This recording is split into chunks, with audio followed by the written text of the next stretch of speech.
할렐루야. 오늘 사무엘하 16장의 말씀을 통하여 저와 우리 모두에게 말씀하시는 은혜를 깨닫는 시간 되어지길 원합니다. 다윗이 이제 도망가고 있는 상황입니다. 압살롬이 왕위를 빼앗으려고 이제 온다는 소식을 듣고 다윗은 그의 칼에 우리가 다 죽게 될 것이다 라면서 도망가기 시작합니다. 사실 생각해보면 여전히 왕권을 자리 잡고 있었던 다윗, 그가 압살롬과 함께 대치하였으면 승리할 수도 있지 않았을까라는 생각을 해봅니다.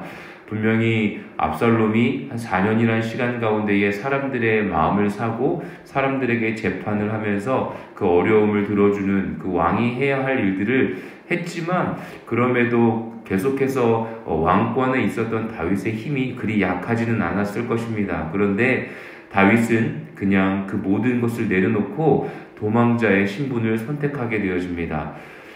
왜 그랬을까요? 생각해보면 자신이 지은 죄에 대한 대가라고 그는 아마 생각했을지도 모릅니다.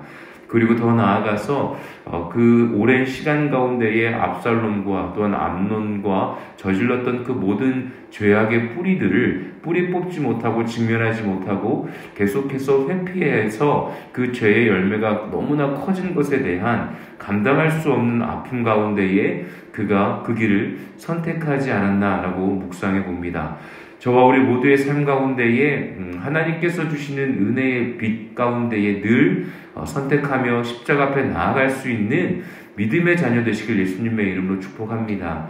이 세상을 살아갈 때에 계속해서 죄와 내 안에 있는 아픔을 직면하는 것은 가장 힘든 일입니다. 나의 아픔을 보고 또한 내 죄악된 모습들을 보고 계속해서 반복적으로 지어질 수밖에 없는 어떤 연약함 가운데에 예수 그리스도의 십자가를 의지하며 선택하며 나아가는 삶이 결코 쉽지는 않습니다. 하지만 우리가 이 하나님의 말씀을 비추어 보며 그래, 나의 삶 가운데에 다윗과 같은 또한 연약함으로 인해서 우리의 삶이 어려운 가운데 도달하지 아니하도록 주님께 은혜를 구하며 우리가 오늘 하루도 살아갈 수 있는 저 우리 모두가 되시길 예수님의 이름으로 축복합니다. 오늘의 말씀에는 도망 가운데에 세 가지의 일이 묘사되어 있습니다. 기록되어 있는데, 첫 번째는요, 무비보셋의 종인 시바가 다윗 앞에 음식을 가지고 나타납니다. 이렇게 보면 1절에 보면 이렇게 기록되어 있습니다. 두 나귀에 떡 200개와 건포도 100성이와 여름 과일 100개와 포도주 한 가죽 부대를 싣고 다윗을 맞는지라. 다윗은 도망자의 입장입니다. 도망가고 있는데 무비보셋의 종 시바가 아주 풍성한 음식을 가지고 다윗 앞에 나옵니다. 그러면 다윗의 마음이 어떻겠습니까? 얼마나 굶주려 있겠고 얼마나 마음이 아프고 힘든 가운데에 이제 광야를 향해 나아가고 있는 순간에 음식을 이렇게 많이 가지고 오면 다윗의 마음에 얼마나 흡족하겠습니까? 얼마나 위로가 되겠습니까? 그때를 틈타고 지금 시바는 다윗의 마음을 흔들어 놓고 있습니다. 다윗은 너무나 궁금한 것이죠. 누가 궁금하겠습니까? 요나단의 아들 무비보셋이 궁금하지 않겠습니까? 그는 어떻게 하고 있는가? 그는 지금 예루살렘에서 무엇을 하고 있는지 묻습니다. 그때에 시바는 기회다 라는 마음을 가지고 3절에 보면 이렇게 기록되어 있습니다. 왕이 이르되 내 주인의 아들이 어디 있느냐? 즉 무비보셋을 물어보는 거죠. 시바가 왕께 아뢰되 예루살렘에 있는데 그가 말하기를 이스라엘 족속이 오늘 내 아버지의 나라를 내게 돌리리라 하는지라. 그가요, 지금 그의 마음 가운데에 지금 기회다. 무비보셋이 지금 예루살렘에 있는데 그가 다윗의 왕위를 노린다고 이야기를 하면 다윗이 나에게 무언가를 주지 않을까라는 마음을 가지고 있었던 것입니다. 아니나 다를까 4절에 보면 왕이 시바에게 이르되 무비보셋에게 있는 것이 다 내 것이라 하니라. 시바가 이르되 내가 전하나이다. 내 주 왕이여 내가 왕 앞에서 은혜를 입게 하옵소서 하니라 라고 고백합니다. 즉 무비보셋이 지금 왕위를 원하고 있지도 않았습니다. 예루살렘에서 슬퍼하고 있는 상황인데 시바는 지금 다리가 불편한 무비보셋이 다윗을 따라오지 못하는 것을 알고요. 다윗이 처한 어려움 가운데에 먹을 것과 그 모든 것을 총동원하여서 다윗의 마음을 흔들어 놓고 다윗이 무비보셋을 의심하게 하고 무비보셋에게 주었던 모든 땅을 자신에게 돌릴 것에 대해서 내가 무엇이라도 조금이라도 얻어야겠다는 그 마음을 지금 계략을 짜고 이루어내는 모습들을 확인할 수가 있습니다. 살아가면서 저와 우리 모두에게요, 어려움은 찾아올 수 있습니다. 우리의 삶 가운데에 두려움이 찾아올 수 있습니다. 그런데요, 우리가 포기하지 말아야 할 것은요, 이럴 때일수록 우리가 하나님 아버지 앞에 기도하며 지혜를 구하며 특별히 이 하나님의 말씀을 우리가 늘 주야로 묵상하며 또 우리가 말씀을 들으며 성경을 읽으면서 이 성경에 기록되어 있는 그 수많은 일들을 통하여서 또한 말씀의 구절들을 통하여서 우리가 지혜로운 삶을 선택하며 살아가길 원합니다. 분명히 삶이 어려우면요, 어떤 사람들이 이렇게 이야기하는 것들에 우리의 마음이 또한 우리가 눈에 보이는 것들에 마음이 너무나 쉽게 흔들릴 수 있지 않습니까? 우리가 쉽게 넘어질 수 있지 않습니까? 그럴 때일수록 우리가 붙잡고 나아가야 할 것은 하나님의 말씀입니다.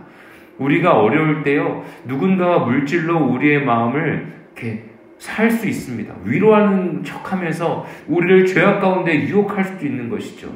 그리고 또 우리의 눈에 보이는 부함직하고 먹음직한 어떤 선악과 아담과 하와에게 절대로 선택하지 말라라고 말씀하셨던 하나님의 명령이 있었음에도 불구하고 저질렀던 죄처럼 우리의 마음을 혼란스럽게 하는 그 모든 것들을 우리가 예수 그리스도의 이름으로 끊어내며 하나님의 말씀으로 승리할 수 있는 저와 우리 모두가 되시길 예수님의 이름으로 축복합니다.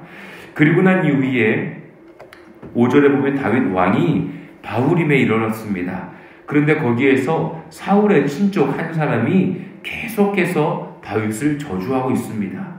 저주하고 있는데, 시므이라는 사람이 저주하고 있는데 이렇게 이야기합니다. 8절입니다. 사울의 족속의 모든 피를 여호와께서 내게로 돌리셨도다. 그를 이어 내가 왕이 되었으나 여호와께서 나를 내 아들 압살롬의 손에 넘기셨도다. 보라, 너는 피를 흘린 자이므로 화를 자초하였느니라 하는지라. 다윗이요, 사실은 사울의 족속의 모든 피를 지금 내게로 돌리고 있다라는 그 저주가요, 진실은 아닙니다. 오히려 다윗은요, 사울을 2번이나 죽일 수 있는 상황 가운데서도 사울을 죽이지 아니하였죠. 어찌 보면 지금 시므이의 이야기도요, 거짓입니다. 거짓으로 지금 다윗을 모욕하고 있고 저주하고 있는 것이죠. 지금 시바도 그렇고 또한 시므이도 그렇고 계속해서 거짓된 이야기들로 다윗의 마음을 흔들어 놓고 있습니다.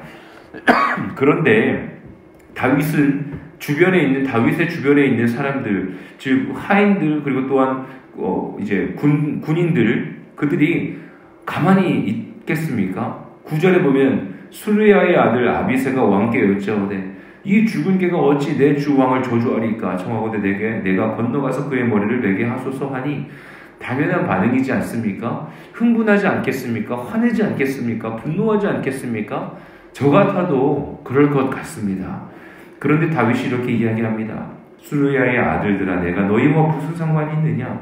그가 저주하는 것은 여호와께서 그에게 다윗을 저주하라 하심이니 내가 어찌 그리하였느냐? 할 자가 누구겠느냐 하고, 지금 이 이야기는요, 저 사람에게 여호와께서 말씀하셨나 보다. 시므이에게 다윗을 저주하라고 말씀하셨는데 누가 뭐라고 하겠느냐, 그냥 냅두어라 라고 이야기합니다. 또 이렇게 11절에 이야기합니다.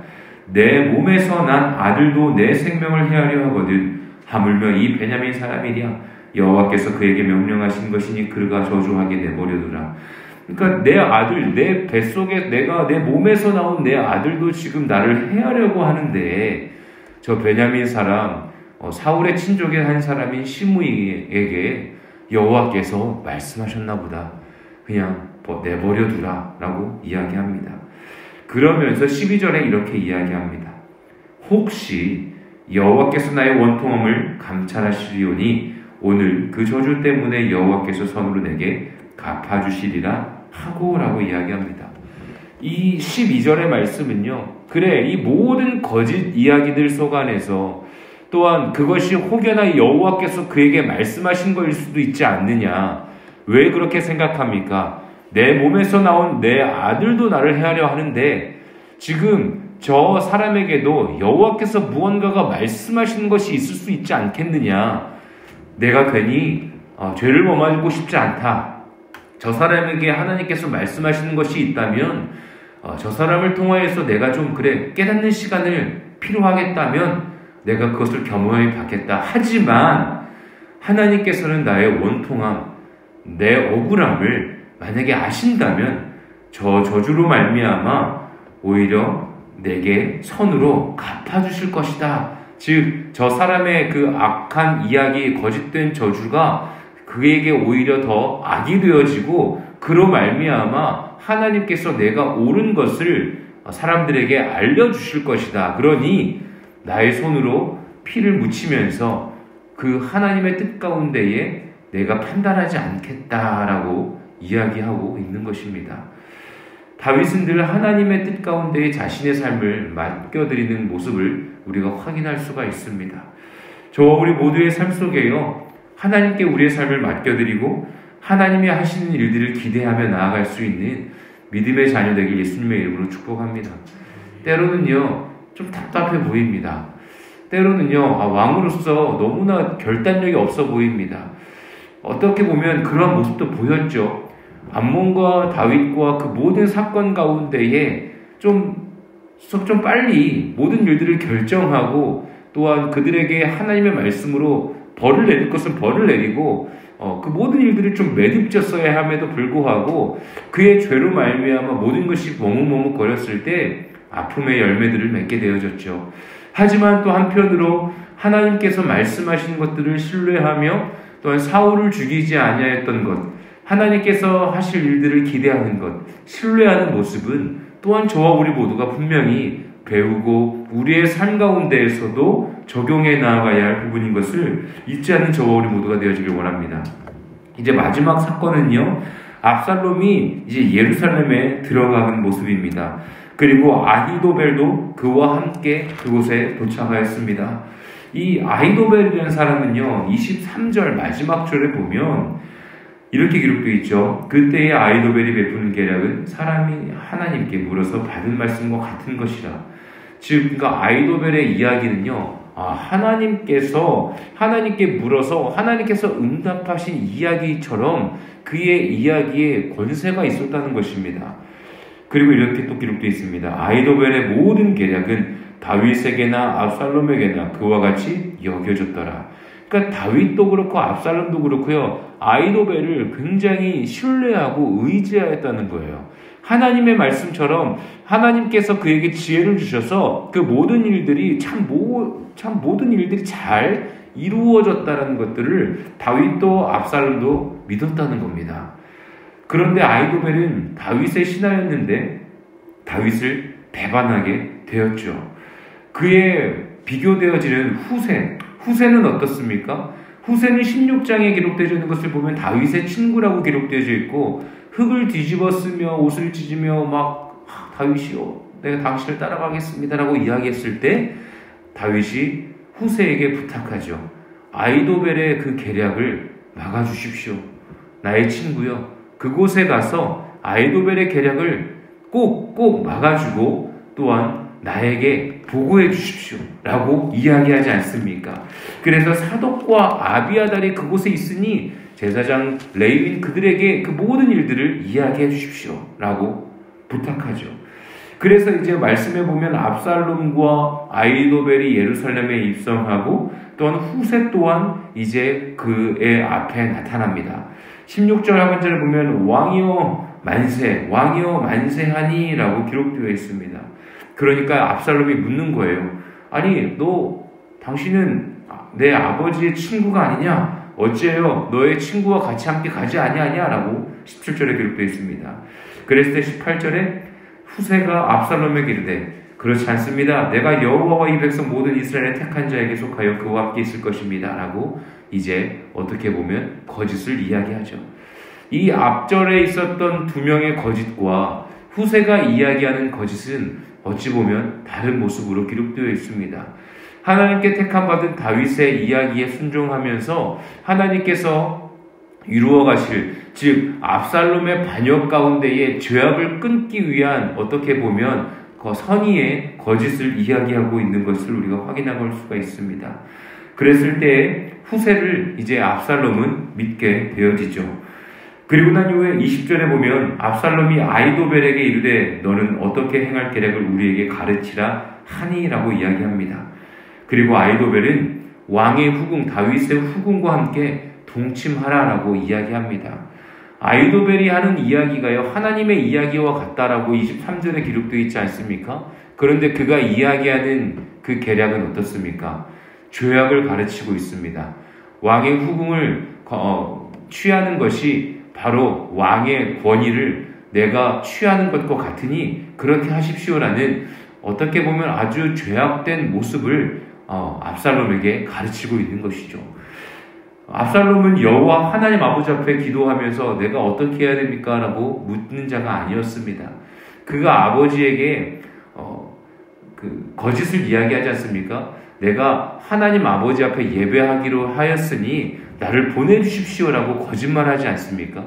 그가 하나님 아버지 앞에 예배하겠다는 것은요 그냥 하나의 명분이었습니다. 거짓된 이야기였습니다.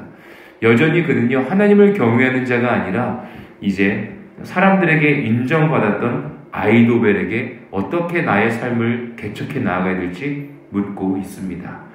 사랑하는 저와 우리 모두가요 하나님께 묻고 나아가는 믿음의 자녀 되길 예수님의 이름으로 축복합니다. 이제 말씀을 마무리합니다. 우리의 삶 속에 아무리 흔들린다 할지라도요 거짓된 이야기에 흔들리지 맙시다. 아무리 우리의 삶이 힘들다 할지라도요 우리 눈앞에 보이는 것들에 우리의 마음이 흔들리지 않길 원합니다.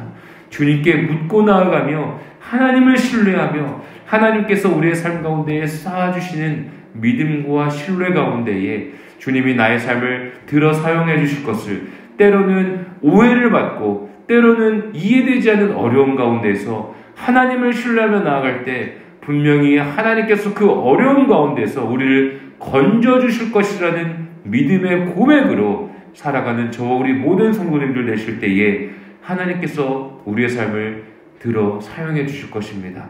하나님께서 우리의 삶을 귀하게 여겨주실 것입니다. 그 은혜의 시간을 기대하며 나아가는 또한 쟁취하며 나아가는 저 우리 모든 성도님들 되시길 예수님의 이름으로 간절히 축복합니다. 아멘.